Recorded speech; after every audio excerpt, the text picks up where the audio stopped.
Hello and welcome. It's me, Mr. Plinkett, and today we're here to do another commentary on BigJackFilms' review of his own fucking movie. Oh, this movie stinks. It stinks like my splastic colon. Okay, that's enough of that. Hey guys, what's up? It's BigJackFilms here, and welcome to another audio commentary. And today, we're right in the middle of March of Kong, and I figured, hey, why not do a commentary on me reviewing my own movie, essentially. And I guess the first thing to obviously discuss here is this whole Mr. Plinkett opening. This has been basically what I wanted to do from the beginning because I'm a big admirer of Red Letter Media and Mr. Plinkett's reviews. I think they're honestly some of the funniest reviews online, most notably the Star Wars reviews and so on.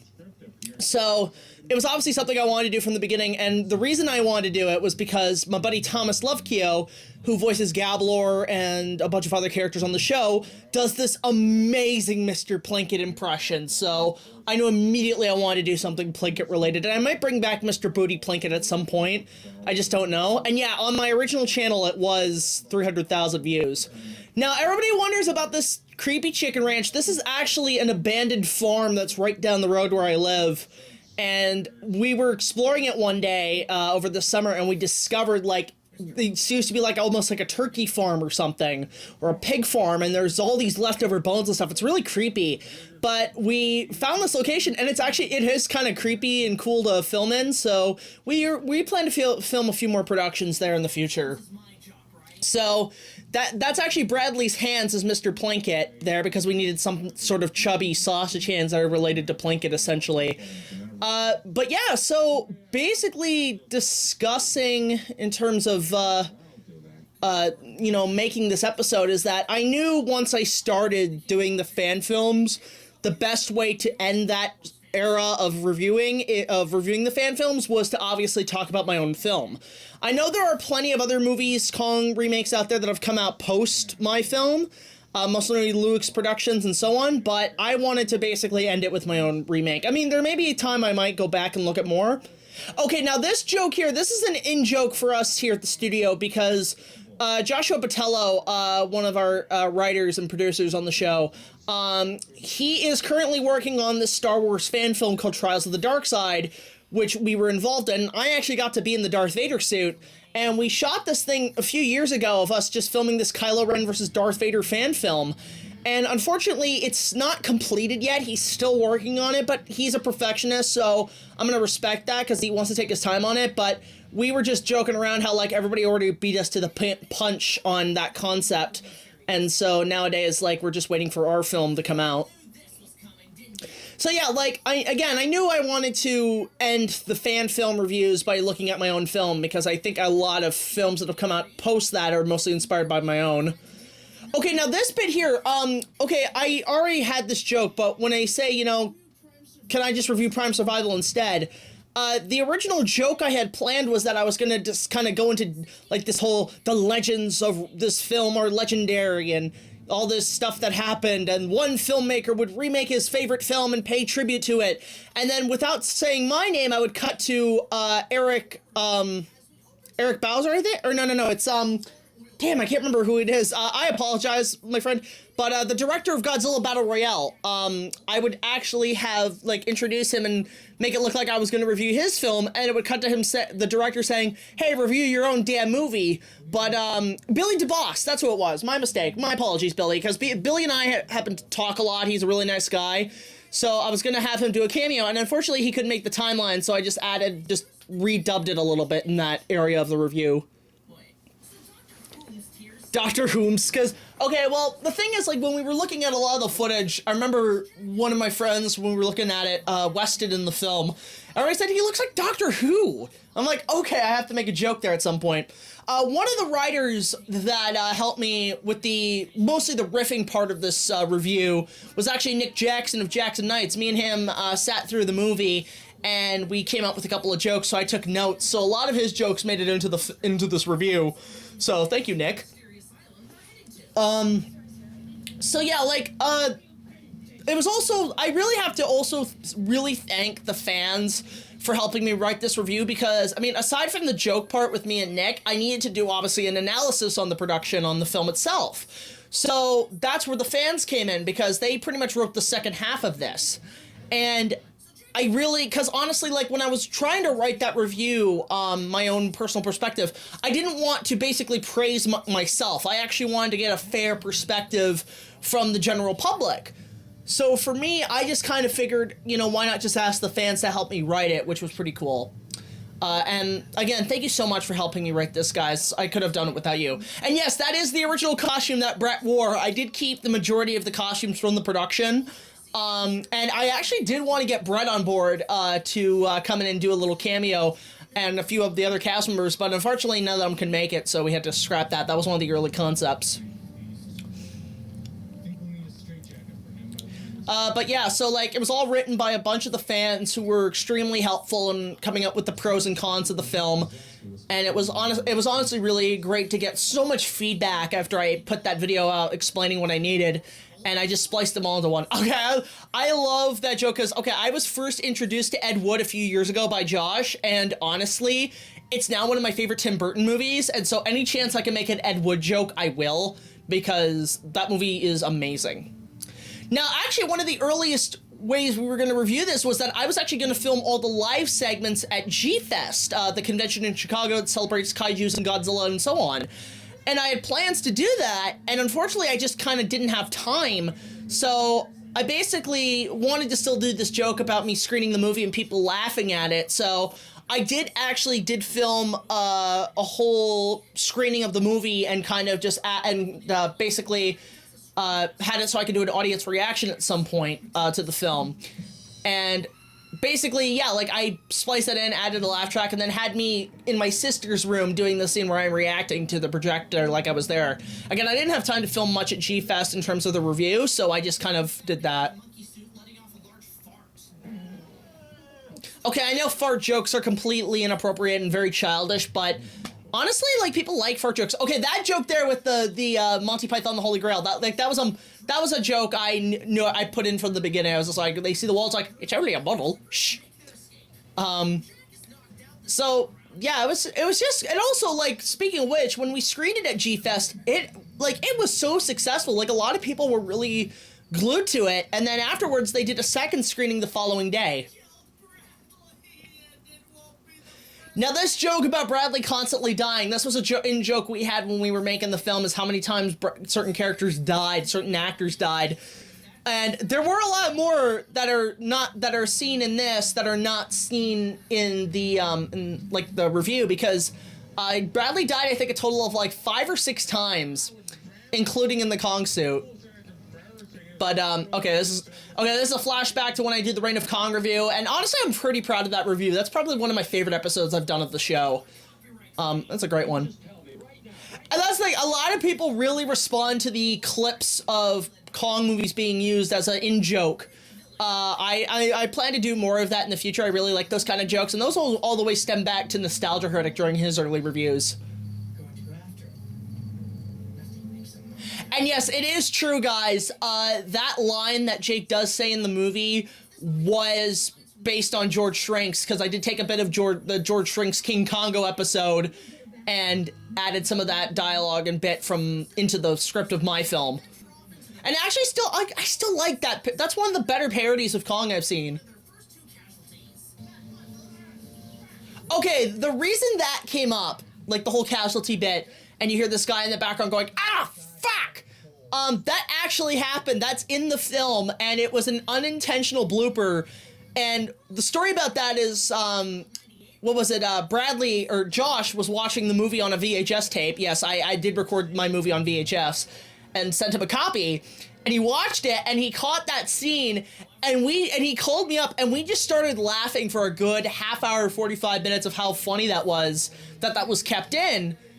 And yeah, basically I decided, hey, I'm gonna bring that up in the review because I don't think many people missed it. And yes, that is the second time in a row, actually, I put the holy fucking shit, it's a dinosaur joke. But the reason I put it in this review was because when we were filming the movie, that was a big in-joke we had whenever I had to tell the actors to say, look, there's a dinosaur, go check it out. And then basically, every time I did, they would sing, "Holy fucking shit, it's a dinosaur." So, because it was an in-joke, I had to add him to the review. Okay, yeah, okay, honestly, like, Russell Crowe, what the hell were you doing in that Mummy movie, man? Russell Crowe's, like, acting has really gone downhill. Like, I loved him in Gladiator, but everything else just kind of sucks. Okay, and yeah, honestly, like, there weren't many laughs during this screening, although I did enjoy the fact that people were laughing at some of the goofy aspects of the production. When the T-Rex and Denim fell to their death when they both died, the audience really cheered. That was one of the highlights for me. And eventually at the end, like, people really enjoyed the film, and I'm really glad they screened it twice.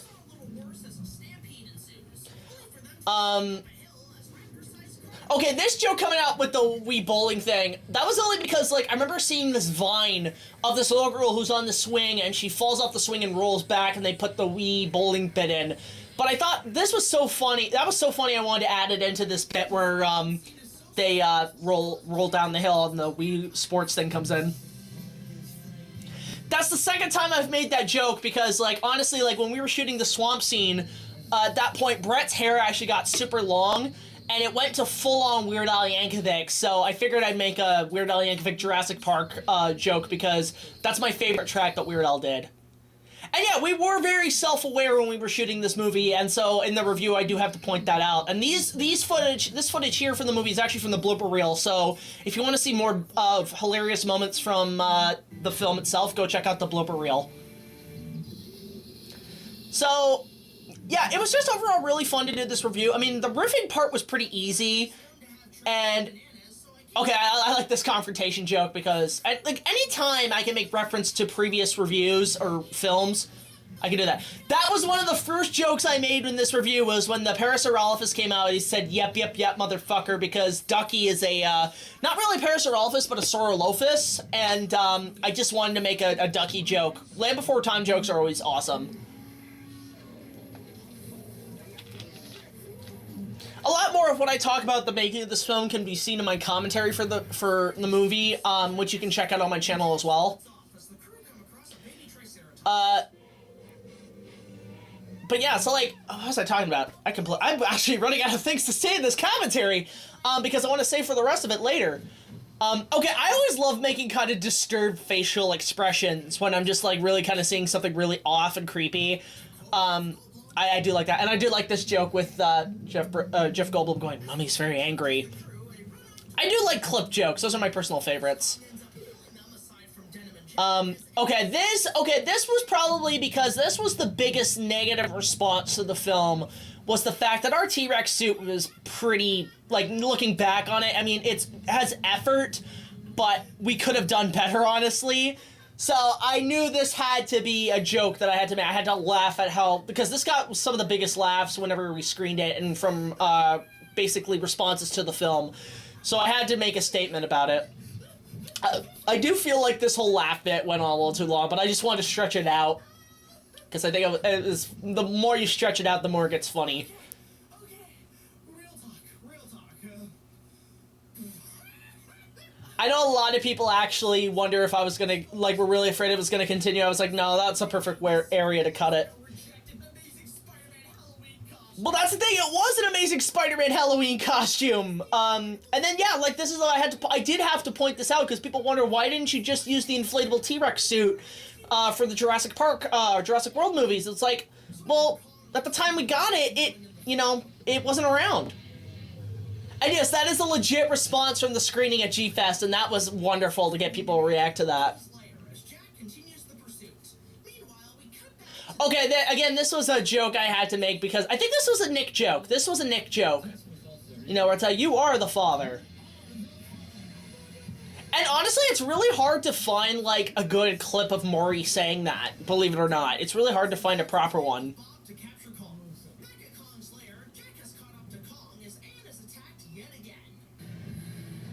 Okay, and yeah, like, I could have made a Terry Pee-wee joke, but again, Nostalgia Critic did it on his Jurassic Park 3 review, so I figured I just might as well point that out, because I'm trying my best not to always copy the Nostalgia Critic. I'm trying to do my own thing.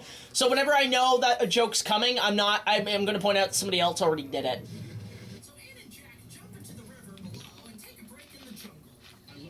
Now, this bit here where, like, I do say, you know, oh, please kiss, that was gonna be so awkward. I will admit that was a joke I stole from Cinema Snob's review of the 1991 remake of The Terminator, which is actually a shot-on-shitio remake directed by a guy named Ben Hernandez. You can find it on YouTube. It actually is a pretty solid remake for a budget they had. But yeah, this was a joke, literally Cinema Snob style. So yeah, it was just basically really fun to rip into my own movie and then take the negative aspects of it and talk about it, and just basically come up with some good jokes here and there. And yeah, again, like, Nick was a huge help in writing this episode and coming up with skits and stuff for it. Congo Unchained. And yeah, like, the villains in this movie, like, okay, that joke was funny. Okay, now, funny enough, when I put that joke in of, like, the equals yes King Kong denim farting and letting off the gas, then I find out later when I'm reviewing, when I reviewed Kinky Kong, that they made that joke, and I'm like, son of a bitch! And I unfortunately didn't get a chance to bring that up in the Kinky Kong review, but, like, you know, maybe someday I'll bring it up again. Every joke I could make was put into this review, essentially.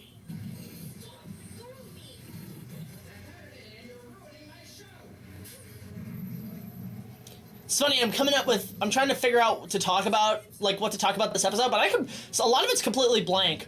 Okay, I'll be honest, I'm a big defender of A Bug's Life. I really enjoy that. That's one of my favorite Pixar films. Not many people either talk about it anymore, or, like, you know, don't discuss it, or say it's bad. I love it. So, like, some of the jokes in that I still think are hilarious. And that one joke of the Muppets, the reason that's in there is because in Muppets, The Great Muppet Caper, Charles Grodin is the bad guy, and he's also the main villain in 76 Kong. So I knew I had to make a joke with, I wanted to make a Charles Grodin bad guy joke, but I figured I'd just use the bit from Muppets Take The Great Muppet Caper, because, but the thing is, I couldn't find that clip, so I just used the clip from the trailer that was played on a VHS. And yeah, like, this joke here, again, it is ripping on Nostalgia Critic's review of Godzilla 98 when he says, oh, look at this, it's practically every dogfight scene in a motion picture. So I just basically took probably some of the most iconic helicopter scenes in film and just spliced it into this thing, but it was all for the joke of Mother Carter Carl. I might make more Top Gun jokes, because I do admire that movie. I always love bringing up Porkins in a review. That's, like, one of my favorite jokes to make. But, yeah, like, so bringing up Mother Cutter Carl, I do like him as a recurring character, and a lot of people wonder where this character came from. Mother Cutter Carl was just a in-joke I put in my Earthquake review of, like, a film splicer who got a paper cut on the film print, and that became the blood effect in that crappy elevator scene.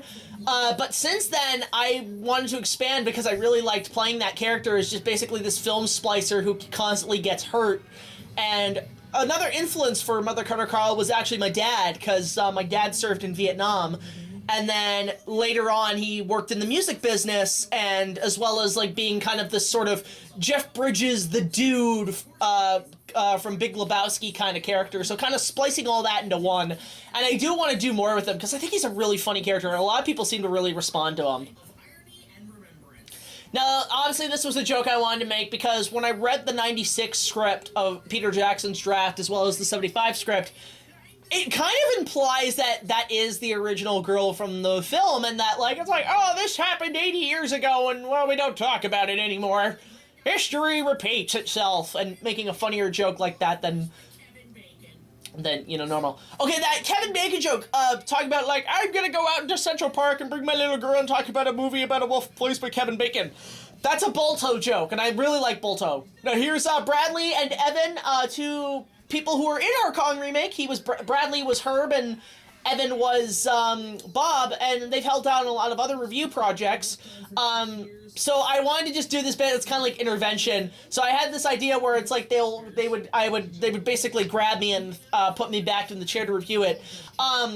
a lot of that is also very nostalgia critic-esque, but a lot of that whole joke actually came from, there's a Peter Jackson production diary on King Kong. It's on the extended edition. It's called The Missing Production Diary. And what happens in that is that, apparently all the actors suffer what's called monitor watching system, or syndrome. And what they do is, like, apparently, like, when they shoot a scene, they'll actually have what's called playback, where they'll have the playback monitor play back the footage so they can take a look at it. But then they turn it into, like, a whole kind of PSA about drug addiction. They treat it like drug addiction. So Jack Black tries to go back to see the playback, but the actors grab him and drag him off, and he's like, I need to see playback! I need to see the playback! So I wanted to obviously make a spoof of that, but just be like, I don't want to review my own movie!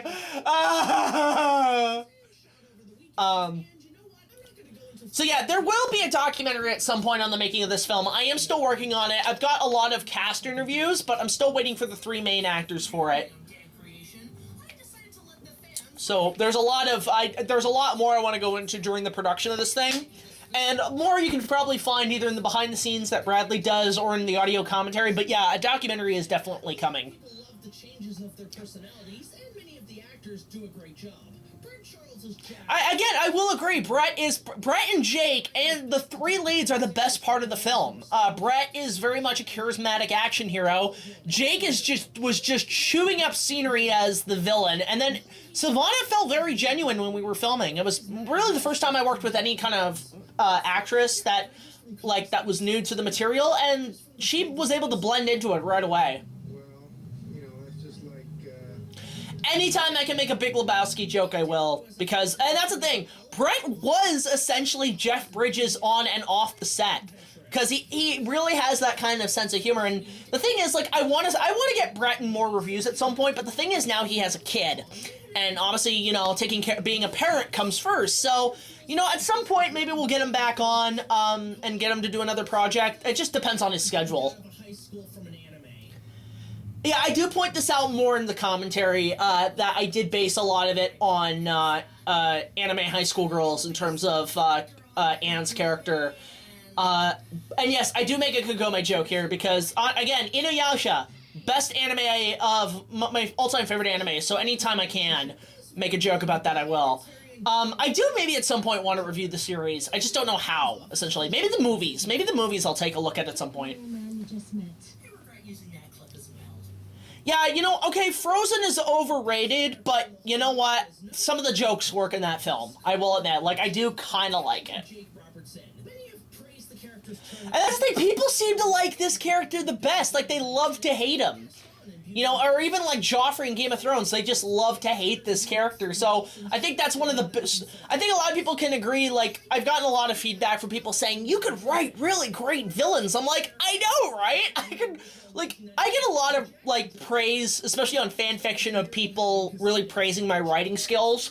And a lot of it, I didn't take really much education for it. I just kind of know when I'm writing something, what's good storytelling and what isn't. I try to add, essentially, classic cliches to characters, depending on the source material. I do like to play with backstories and, like, essentially come up with reasons why characters do what they do. Again, this was a legit reaction from the screening. People, like, that's the 3rd time that people responded to Denham's death, and it's absolutely amazing.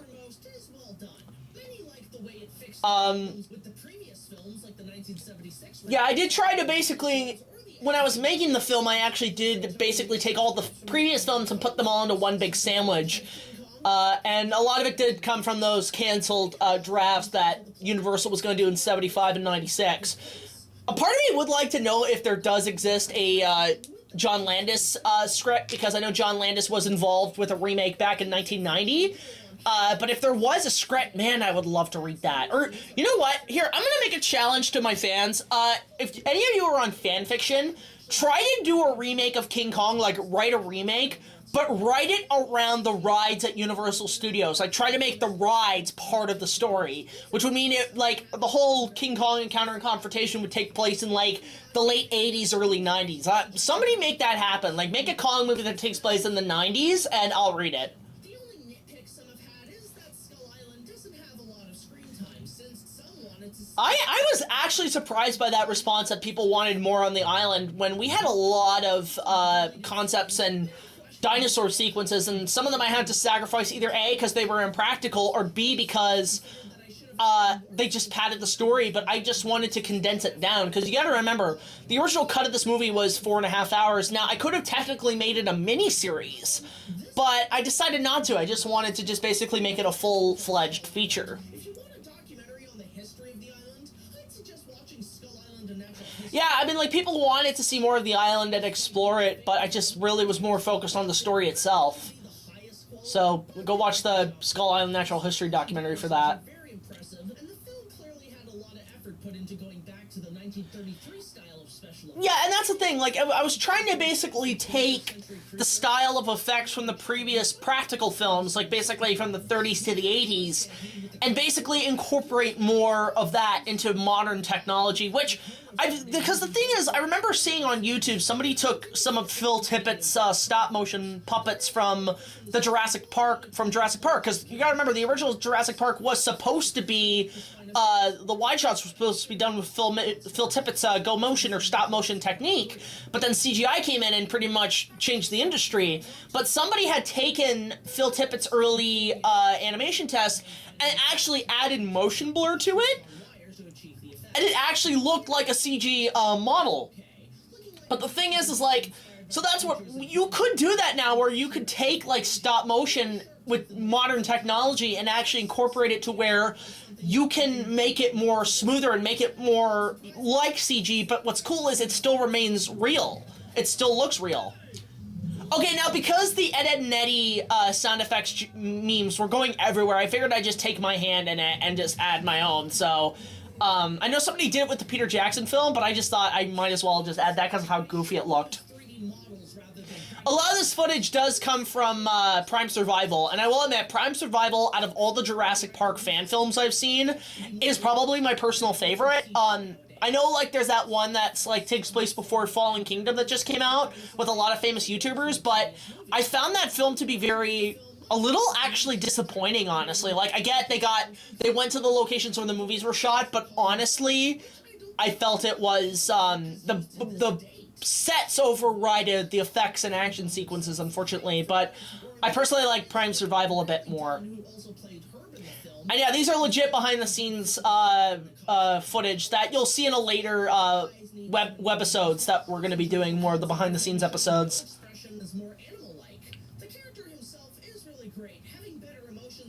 And that's one of the biggest compliments I got, is that people like this Kong more than the 76 Kong, which I'm like, wow, okay, that's interesting. Because I pretty much brought a lot of a mix of the 96 Kong, mixed with like more of the instincts of an animal, as well as essentially bringing in more like kind of human traits from personal experiences into Kong's character. And yeah, you know what, I mean, I can accept that this is like The Room or Plan 9 or Troll 2 of kaiju movies, and I'm okay with that. As long as people are entertained, I don't really give a shit about, like, people's responses. Well, I do occasionally, but, like, it depends on the situation. But, like, a movie like this, where I did spend a lot of time on it, and the admiration a lot of people said they were inspired by my film, which is the biggest compliment I could get. I basically did enjoy a lot of what people had to say about the film entirely, which was pretty cool. Well, that was actually one of the original ideas, was that we were just going to rent out a T-Rex mascot outfit, but we went to a bunch of costume stores and nobody had a good one, so we just said, fuck it, let's make our own. Now, this joke coming up with the Toys R Us rubber pteranodon right here, the original idea was I was going to go into a Toys R Us and film myself finding this thing, holding the pteranodon, and be like, why the fuck didn't we have this, and just throw it on the ground. But at the time I had to get this thing out there, I went to Toys R Us, and they were completely out of stock of that pteranodon. So, later on, after this episode was released, then they actually I went to Toys R Us again, and they had it. I'm like, what the hell? Why was this thing when we needed it for the production? So it wasn't not only there when we were shooting this movie, but it wasn't there when I had to do this fucking review, which is bullshit. The one time I want to use that pteranodon, I can never get it. Okay, this whole, the whole thing of, like, Jack and, Carl's relationship in this film, that was brought up by a reviewer called Indiana Bones, who's a really great guy, by the way. Go subscribe to his channel.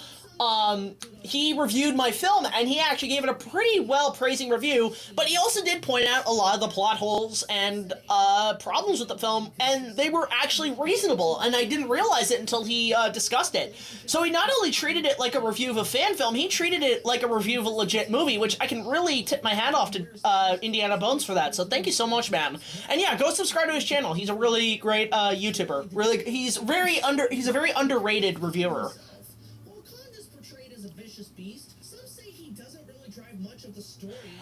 That surprised me that he doesn't drive much of the story. I tried to make him as much as the story as possible, honestly. Like, I did try to make him more, like, accurate to the plot and the story and how important he is as a character. Now, yes, these are legit hate comments from the movie. Now, the way I deal with hate comments, and they're not really that common on my channel, but when they are, I just laugh them off, like, because honestly they are, because me and my friends always make fun of our own content. We are self-aware. We do put in self-humor. So for me, like, when I read these comments, like, yeah, some of them are pretty mean-spirited, but honestly, I can have fun with it. Like, Raiders is nuts. That's hilarious. You know, there's a lot of these are really funny comments, despite them being negative, so the thing is to not take them personally, guys, hate comments. The trick is to just laugh at them. Not laugh with them, but laugh at them. So, like, a lot of these comments are really hilarious on the film, essentially. Now, to discuss this whole ending. Okay, so the whole ending, this came up. I knew I wanted to end this in a really kind of emotional way. And one of the first people I wanted to get on here for a cameo was James Rolfe of Cinemassacre. Now, I had worked with him before on my King Kong video games episode, and that was actually well received because people were like, oh shit, you got James? That's awesome! But since we've been, like, meeting each other that first time, we've been in discussion on email. Like, I've been talking to him through email, and James and I have gotten along really damn well. Like, he's taken a real admiration for my work. I think at one point he did tell me that it reminded me a lot of what he was doing about 10 years ago when he was my age, so I'm like, I thought that was very charming of him. So, when we were discussing stuff, I said, hey, you want to do, like, another cameo for my show? And he said, yeah, sure, you know, so at the time, though, he said he was really busy working on other projects during the holiday and plus the holiday season, and I don't blame him because I think at the time he was working on his Home Alone episode on Angry Video Game Nerd with Macaulay Culkin of all people. But then afterwards he said, you know what, I'll do it. So one of the things we did, we shot 2 endings. We had the one with James obviously filmed, but as a backup we did a separate ending, and that can also be seen on the channel. Now, yeah, thankfully James, like, a week before release, sent me the audio of who he's supposed to play and the cameo that he does on green screen, and we just quickly put that into the cut, and we put it out for you guys. Now, these reviewers, okay, I really like all these guys. So, like, Roger Ebert saying I hated this movie, that was from his review of North. Nostalgia Critic saying, oh, this movie's horrendous, that's from his Felix the Cat review. Chris Stuckerman saying, it sucked! That was from his Emoji Movie review. And the Cinema Snob saying this is the most depressing piece of dreck. That was from his review of Black Rage, which is a very unpleasant yet so bad it's good blaxploitation movie. Now, the piano music you see here is actually a piano cover of the Waterworld score, which I really like. So, a lot of this stuff was shot by Joshua Patella as well as Evan Matthews. They came up with some very creative shots. And this was also the first time we used a battery-powered lighting for these videos, which came out pretty well. And this was shot on a bridge right near my house, near the highway, so I figured, you know, let's shoot there. And what I really like about it, this is obviously a spoof of It's a Wonderful Life. Now, when we were shooting throughout the nights, like, we shot about 3 nights worth of material, and what happened was it was constantly either snowing, not snowing, or a blizzard, or there was one night where it was freezing cold but no snow. Then there was a second night where it was constantly snowing, and then a third night where there was no snow. So the weather up here has been fucking crazy this over December. Now, the Guardian Angel is played by two actors. One is Evan Matthews, and the other is Joshua Botello. And then here is obviously James doing the dubbing over because we wanted to hide his face and reveal it at the end. And I think it's kind of ironic too, because at the time I was doing season 3 of the Kong reviews back in 2017, obviously I was just doing it for my own pleasure to talk about the lost films, but by the time I got there, I got an email or a link to Twitter that James was doing his Kongathon, and I'm like, oh shit, there's gonna be different angles on this. So, but after I did my full season of season 3 talking about the lost films, I did get an email from James saying, hey man, like, your show's really great. I can't believe, like, how much Kong material you've been able to get out of it. So, again, me and James have just been getting along really, really well through email, and he's a really nice guy. Honestly, like, he inspired me to really get into YouTube. Like, he was the pioneer of it all, and, you know, being able to work with one of your inspirations is a real treat for anybody, so. And that's the thing, like, I did send him the script, and obviously he had some changes. There was a lot more in the script that more detailed, more of just both of our common interests in how we make movies, and James didn't want to add that, so we just kind of I just let him do his thing. I said, like, here's the script, do with it what you will, and make it your own, and he turned out a really nice set of dialogue for me. Now, obviously, again, I did want to go back to the point of Kong, is that the original Kong was not made for novelization as a story of a book. It wasn't made for the stage. It was made specifically as a film. And that's what makes it so inspiring. It was an original original story made for the screen. So a lot of these, this stuff here especially, that's the Peter Jackson doing an interview for the documentary in the extended edition bit. This was JTISREBORN, Sean of JTISREBORN, doing his review of my own movie, which I really enjoyed that review. There's also Nick Jackson is in this when he did his review, as well as Indiana Bones once again. Like, all the reviews are great. If you want to see all the raw original reviews, go check them out on, there's a playlist I put together of all the reviews of my film. They're in the playlist section. You can watch what people thought of the film in its entirety. So, yeah, and that's the thing, like, I really liked Indiana Bones' review. That was probably one of my personal favorite responses to the film. And yeah, this all actually comes from the heart, people. This came from the heart, just discussing what I was going through at the time when I was shooting this, and that because what happened was, before doing this movie, I was making really shitty Lego movies. Like, I mean, nowadays I look back on some of them and I still love them. But because this took a lot out of me, I really wasn't focused on the channel, and then I got into the Kong reviews about the 3rd year of production of our movie, and thanks to these reviews, honestly, I probably wouldn't have a career or a job on YouTube, so thank God for me starting that. And the reason the Kong reviews actually started was because I did want to essentially do a response to Cinemassacre's Monster Madness on Godzillathon, because I wanted to do kind of a Kongathon. And at first I thought it'd be this little retrospective going through the history, but because it's been so successful, I've just been wanting to continue it, and it is like one of my most successful series, because I did do a lot of like kind of show episodic series before that with like Lego Castle videos, but the reviews I've been doing have really kept me up to date, and I love doing them.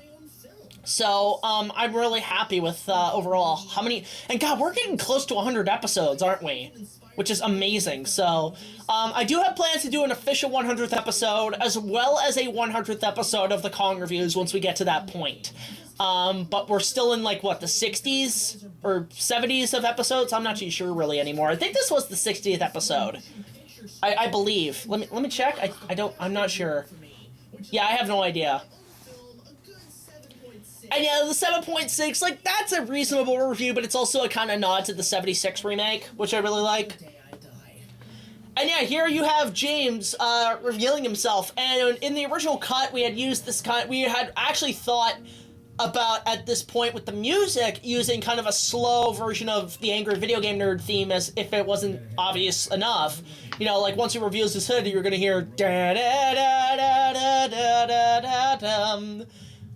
But, I felt like that was a little too forced, honestly, and everybody's probably already done that, so I just wanted to make it short and to the point.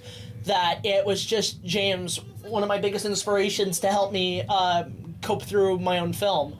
So I didn't want to dwell on it too much. So just James is there, does that one shot. He gave me 2 takes, and I did like I think the first take the most. Like, the first take is what I usually use.